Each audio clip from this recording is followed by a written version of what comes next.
Hi, everyone. This is Sam Collins, your coding and billing expert for Chiropractic and the H.J. Ross Company. We do seminars and much more, but we also partner with ChiroSecure in making sure that you've got the latest information to keep your practice successful and keep moving forward. As a quick note, based on last month's, we did a little bit on Medicare. Just want to make everyone aware that Medicare or Congress made some changes to some rules that may have changed your Medicare fees slightly. Not by much, but I would suggest to recheck your Medicare fees. Today's program, though, let's talk about the VA. What's going on with veterans care, the so-called Veterans Choice or PC3. In fact, I'm sure some of you have noticed the names keep changing. At first was, of course, called Veterans Choice Care. Then it changed to Patient-Centered Community Care or PC3. Now it appears it's going back to Veterans Choice. Nonetheless, there's been updates and changes throughout the country. So we want to make sure you're up to date, to make sure you understand what you need to do to make sure you can get these claims paid and get the patients in your office. So let's begin with the slides and talk first about what we have going on now. So you notice this map of the United States, and now we have broken up into four, or actually six distinct regions, the United States. So you'll notice areas 4 is Tri-West. So that's going to be your West Coast areas. But then areas 1, 2, and 3, as you'll notice now, are taken over by the company called Optum Health. So some of you may be familiar with Optum Health because they have been managing claims for United Healthcare. And this now part of the country for VA is now handled through this company. This has been slowly rolled out. About all areas now are taken over or have been managed now by Optum Health. So you definitely want to make sure that your enrollment that was from Tri-West is in there. Get in with them to make sure you can continue the transition to your patients. Please note that Hawaii and the Mariana Islands are Tri-West, but Alaska kind of sits on its own. You have to do some separate things for Alaska. Nonetheless, the program itself is the same. For some who are aware, of course, the areas you're noticing as areas 1, 2, and 3 were handled initially by the company HealthNet. And as you probably still are aware, because some of the claims still are going unpaid, they made a mess of it. The whole country was taken over by Tri-West, but now they've broken up into different groups. So one thing I want you to do, though, is we have to make patients aware that are veterans that they have this benefit. So here's one thing you can do.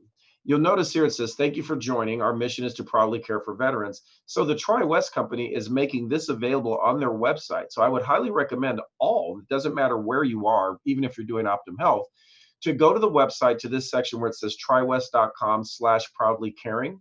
And then take these badges. These badges, they're noted you can post on your website or other areas. I suggest you might blow one up, maybe make it a poster and put it outside your office so that veterans coming by understand there is a benefit for them to deal with their pain management and other issues with chiropractic care. One thing for sure is many veterans simply aren't aware that they have this benefit. We need to do a better job of making that information out there. So begin doing this by promoting, if nothing else, just this. So again, you can download these, you can put them on your website, business card, or just print them up in a big poster size. So now here's the areas. Optum on the left, Tri-West on the right, and there's some phone numbers for Optum depending if you're regions 1, 2, or 3 with phone numbers. And of course, notice the website, vacommunitycare.com. That's the direct website that will take you through to it to understand the transition, the protocols, and so forth. For Tri-West on the right side, to request enrollment, you'll notice here it says Community Care Network or CCN Tri-West, their website and a phone number. They're a little bit more complicated to join now than they were in the past. Assuming you were already in the network, there's nothing you do to change that. And I would verify for those of you who are already in Optum, just check with your Optum to make sure that you also are included in the VA section. I would suspect that you may be, but you want to make sure that that's all connected. Realize that Optum covers many services, and of course, this is for any. Notice chiropractic, of course, but includes acupuncture, massage, OT, physical therapy, speech pathology. But here's an interesting one, Tai Chi. So they're actually having some Tai Chi, I guess, practitioners that can do it. But obviously for chiropractic, can we do the massage? Can we do the occupational and physical therapy? Yes. In fact, in some states, of course, you can even do acupuncture. To get directly to Optum, notice their website here, myoptumhealth.physicalhealth.com. That's where you'll actually go to make the enrollment. Go there, join. There's no cost to joining for this particular group, but you do have to enroll. They'll verify to your experience and expertise. They're certainly going to look to make sure that they have enough providers in the region. But one thing I have found, if you have an area or a patient that wants to see you and you're not in network, have that patient contact directly to Optum or the VA and pressure them to say, I really want to see this particular doctor. That's who I've been with. That often will transition you over. So that's Optum. For Triwest, they empower Chiro. This is something relatively new. Now, what's interesting for Empower, Triwest says that we encourage. Now, I find encourage to mean they prefer it, but is it required? What I can tell you, the easiest way in is to go to Empower Chiro. Their phone number is there. That's a pretty simple enrollment. The only problem with Empower is this: there's a cost. I've heard that there's an enrollment fee that can be just $179. That's for the whole year, but I've had others say they pay $15 a month. But you can assume about a $15 a month to stay in their network. I would think it's certainly worth the cost based on one VA patient visit certainly would cover that, or at least potentially. Also note, if you join Empower, you can choose between which plans you want to belong to. And my suggestion, and being a coding and billing expert and teaching seminars across the US, is be careful of joining things that are not exclusive. Certainly Triwest is exclusive. If you're not in Triwest, can't see the patient. But Empower Chiro may enroll you into a lot of plans that you may not want to have affiliation with, because those are patients that already can see you and would be paying you a higher amount. The Empower might just take a reduction. So something to be careful of. Remember, you can opt in and out of certain parts of the plan. The big issue, of course, for the VA is making sure the veteran is eligible. Not every veteran will have VA Choice or PC3. Most do. If they've had any injury or disability related to their service, it's going to be covered. So how is it covered? Well, the first thing they note is that it has to be a service that is needed, that is not available at the VA facility. Now, remember, there are chiropractors in some VA facilities, not all, however. But even the ones that have it, they're not always available. So if there's a full VA service available, that's within the veteran lives, they'll go. Or the veteran may grandfather because there is a distance. Now, what I like about this distance, check out bullet 4. Care, even if there is a chiro that cannot be delivered within a 30-minute drive for primary care, which doesn't include us, but a 60-minute for specialty. That used to be mileage. And why I think it's important to put time, because what if you're in a very densely urban area, and even though it may only be 20 miles, that still could be an hour drive, and therefore they would be available. The other thing I think where it happens, even when there is a chiropractor at the VA facility, if the wait time is more than 28 days. Now, often there are chiropractors, of course, but the appointments are so taken aback that it can be weeks, if not more. So the patient generally just has to put a lot of pressure that I want to see a chiropractor. I don't want to wait. I've tried all the other things. We've done medication. We've done PT. We've done the medical route. We would like to try chiropractic. And of course, if the VA service simply does not meet the certain quality standards, of course, the patient can go. Smaller VAs out there as well. The big issue is that it's really patient driven. So here's the appointment authorization process, and this is published through Triwest, but it works the same in both. And this is why I include it, because I think it breaks it down very easy. Notice it's veteran driven. If you notice, the two left boxes indicate the veteran calls Triwest to confirm eligibility. That would be the same with Optum. Or the VA sends a direct referral either to Triwest or to Optum. Realize in both these cases, the patient has initiated it, or at least the patient through their VA provider. So it's important to note, can a patient contact directly to Optum or contact directly through Triwest bypassing their primary? Potentially, particularly if they've been to their primary for quite some time, taking medication. The job of Optum and Triwest in here is to give the patient care that can be helpful, and they've got to at least allow them to try chiropractic. Once they've determined that they're eligible, then they're going to contact the provider, which would be you. They're going to make an appointment and then send over the authorization. In some instances, they may in fact even just give the patient authorization and they can do a self-appointment. I generally prefer when the patient makes the appointment, because if Triwest or Optum makes it without the patient on the phone, I'm not sure the patient can make that appointment. That could be problematic. But my focus here would be, please get the patient involved. What I have found that works well is the patient being involved to really indicate they want to try an alternative. They want to try something that they haven't done before, which is chiropractic care, and they don't want to use medication. I'll give one other place the veteran can go. There's a website just for veterans. They have to have registered for it, but many have, and it's called myhealthyvet.org. So myhealthyvet.org. Once they get to that site, it's kind of like a real-time chat where they can discuss directly with the person that they're wanting chiropractic care and who they would like to see. And again, I will always emphasize, please make sure if the patient wants to see you, they want to bring you up by name And even if you're not listed as a provider, this would be one of the ways, if they say their network is full, to probably get you in the network. So again, I want to focus on the veteran seeks care from the VA. Based on eligibility, they'll then engage and send a referral out. So notice everything is getting from VA is veteran driven. One thing about the VA to understand is that all the out-of-pocket costs are zero to the veterans for chiropractic care, essentially.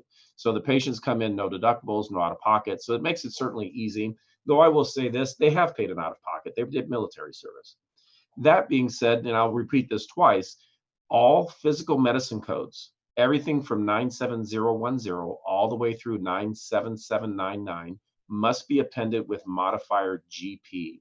That is one of the areas I commonly find offices will find out that, hey, I'm not getting paid for my therapies. And it's simply because they did not include the modifier GP. In addition, the allowance is generally based on Medicare rates. However, in some areas, it could be a little bit more. So my suggestion is bill your normal fees when the VA pays, except as payment in full. We have some regions, depending on how rural or how underserved, that may pay a little above Medicare rates. So certainly give the opportunity to be paid a little bit more. Just bill your normal fee, but remember what they pay is payment in full. Now, that being said, what do they pay for? So here's what's called the physical medicine rehabilitation standard episode of care, but specifically for chiropractic. And you'll note right at the top, it says duration for a year and 12 visits. Now, the patient can get many more visits than that, but that's always the starting point. Notice it says an initial outpatient evaluation, standard imaging, but I want to focus on this part of it. Notice number 3 says office visits are limited to 12, but notice what the expectations are in 4. The expectations of service are a significant durable pain intensity decrease. So it means clearly you must be using some type of visual analog scale. And I would recommend the VA pain scale because they have one that doesn't focus just on pain, but on function. So in other words, show me that the patient is probably changing, getting lower. Notice that significant would mean more than a point, however, but if you attach it to function, probably a bit better. In fact, B is where I would really say we should hang our hats. Functional improvement demonstrated by clinically meaningful improvement on validated disease-specific outcome instruments, return to work or documented improvement of daily activities of daily living. So in other words, using outcome assessments forms, whether it's Oswestry's or similar. However, I would recommend probably the general pain index or the patient-specific functional scale. Those two are a little bit simpler. I think the patients understand them better and it's more reliable. And of course, the fifth thing is make sure there's a decrease in pain-related medications. Certainly, we cannot tell them that they can't take it, but certainly asking the question of how many pain meds did you take this week, and if it's getting lesser shows that they're improving. The big issue here, just show me that the patient's getting better subjectively, but maybe more important, objectively in the sense of activities of daily living. Ultimately, what does this standard episode of care include? And you'll see here the typical codes, traction, attended stim, ultrasound. But I want to take notice to the first one, the O552T. That is actually for laser. Now, I won't say this will always be authorized, but the latest standard episode of care, as published late last year, included it. It's for a thermodynamic, thermokinetic laser, which I think fits most of the standards. But you'll see here, again, exercise, neuromuscular education. So clearly, it's not just manipulation. Of course, it will include x-ray and acupuncture. But again, I'm going to make one more emphasis here, and I put it in red. All physical medicine codes included here must be appended with GP. But remember, 97112, neuromuscular education, 97124, massage, and 97140, manual therapy, will also need a 59 modifier. So if you notice at the bottom, I have 97140, 59, and GP, but then I also have 97140, GP 59. That's just a reminder, the order of those modifiers doesn't matter, but so long as they both are present. Now, here's a typical type of authorization you receive, and I apologize for the quality because we had to blow it up. But notice it says right here, authorized for 12 visits, and it says includes chiropractic manipulative treatment, manual therapy, therapeutic exercise, and neuromuscular education. Now, you may think, well, is that the only ones they give? I don't know why they produce it this way with that statement, because then right on the next page, it tells you, okay, 12 visits. But along with the x-ray codes, notice I have here 97012, 97032, and all those codes we just mentioned. But again, I'll go back to the top and I'll circle around it with my mouse. Notice 0552T. And again, that is that new laser code. So I'm excited. I think chiropractors are really making a headway here and showing how well we can care for these patients. I think this also creates a great transition for us to make sure that Medicare sees the benefits. And I think we'll start getting full payment from Medicare in the future. For now, it's the VA though. The VA is helpful. They will help you. Please contact them. Be an advocate for the patient. Make sure the patient is also advocating on their own. And that first transition, the patient request, when you want to do additional visits, there's no problem with you requesting additional, so long as the focus on that we're making the patient functionally better. I hope this has helped. I hope that you can make some transitions. Contact Optum Health. Take a look. They have a lot of information on their sites. But this is Sam Collins of the H.J. Ross Company, your coding and billing expert. Come see me at a seminar. Come see me with the network. Take a look. We're on Facebook, Instagram, and what we post there are new information. We keep up to date in news to make sure you know what's going on. It's not about selling you something. Also, I'm going to note for next month when I come back, we're going to go over the new Medicare local coverage determinations, because several states have had changes for the new year, which is going to make it a little bit easier for chiropractors to bill. Next week's host will be Janice Hughes, and I thank you for your time. This is Sam Collins. See you next time.